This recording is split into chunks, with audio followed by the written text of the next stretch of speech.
my name is Kevin McAvoy. We're here at Jerry's Music Shop in South Hadley, Massachusetts to talk about basic articulation on the euphonium.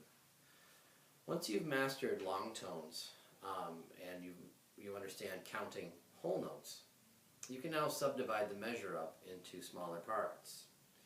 Now, assuming that you understand, a whole note is 4 beats, and we'll picture a measure that is 4 beats long in 4/4 time. We'll split that whole note up into 2 parts to create half notes.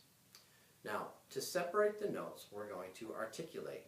Now, to articulate properly on the euphonium, you don't want to stop the air entirely. You're just interrupting the airstream. You want to picture a faucet of water.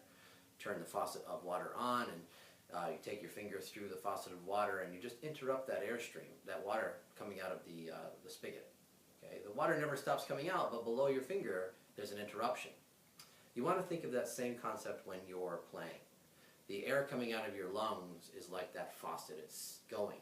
And your tongue is like your finger through the faucet. It interrupts the airstream so that the notes coming out the other side are sound interrupted, but the air never really stops. Okay.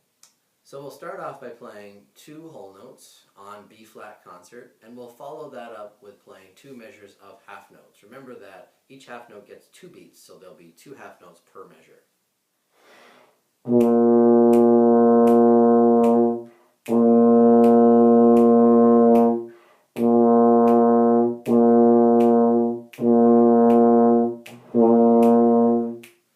So we played 2 measures of whole notes, and then we played 2 measures of half notes. Notice that I breathed between my whole notes, but I didn't breathe between my half notes. It's important to practice that so that you get used to articulating the notes and not just starting the notes. Speaking of starting the notes, do remember that every time you start a note, you start with an articulation. Okay, don't just start with a h sound. You start with a ta sound, so you have a nice solid beginning to your note. The next smallest unit of measure is a quarter note. So we'll now play 2 measures of whole notes, and we'll follow that with 2 measures of quarter notes. Now remember, the quarter note is much shorter than the previously played half notes and whole notes. It's 1 beat per note, so you're going to be playing 8 separate notes in those 2 measures following the whole notes. Here we go. Again on concert B flat.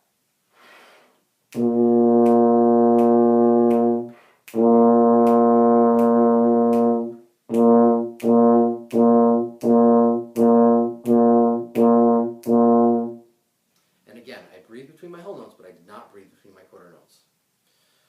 Practice playing your whole notes followed by half notes. Practice playing your whole notes followed by quarter notes.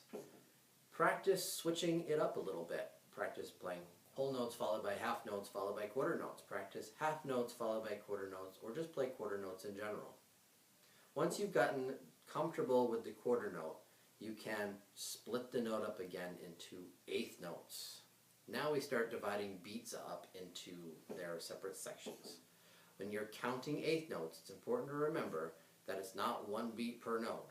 It's half a beat per note. So now instead of counting 1, 2, 3, 4, you're counting 1 and 2 and 3 and 4 and.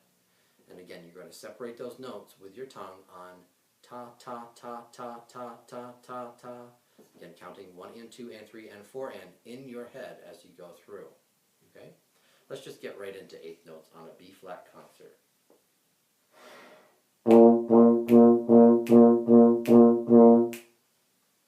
Now, incorporate that into your routine. Play whole notes followed by half notes. Play half notes followed by quarter notes. Play quarter notes followed by 1/8 notes, and mix them up.